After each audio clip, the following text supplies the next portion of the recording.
میٹھا دار کی تنگ گلیوں میں انتہائی تنگ دستی، مفلسی اور سادگی کی زندگی بسر کرنے والے عبدالستار ایدھی حکمراں تو نہ تھے، لیکن طاقتور حکمرانوں کو سبق دے گئے کہ اقتدار کے بغیر بھی بلا تفریق عوام کی مدد کی جا سکتی ہے۔ 28 فروری 1928 کو پیدا ہونے والے عبدالستار ایدھی کو ان کی سماجی خدمات کی بنا پر دنیا بھر میں جانا جاتا ہے۔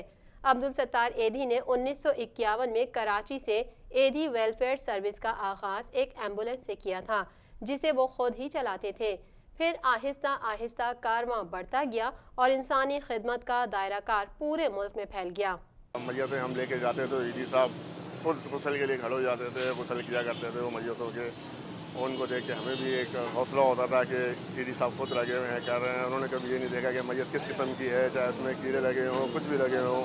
انہوں نے ہمیں بتایا کہ کس طرح سے انسانی خدمت کری جاتی ہے، کس طرح سے جو بیچارے مجبور ہوتے ہیں، لاچار ہوتے ہیں، بے بس ہوتے ہیں، ان کے ساتھ کس طرح سے خدمت کرنی چاہیے۔ عبدالستار ایدھی نے دنیا کی سب سے بڑی رضاکارانہ ایمبولینس سروس کی بنیاد رکھی، یتیموں کی پرورش اور لاوارثوں کی کفالت کی۔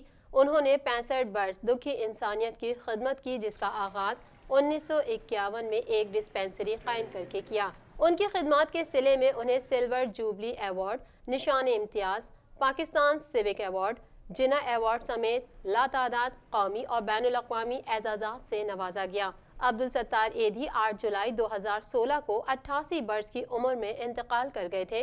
انہیں سرکاری اعزاز کے ساتھ سپرد خاک کیا گیا تھا۔ دنیا بھر میں جب بھی انسانی خدمت کی بات ہوگی، عبدالستار ایدھی کا نام سنہرے حروفوں میں لکھا جائے گا۔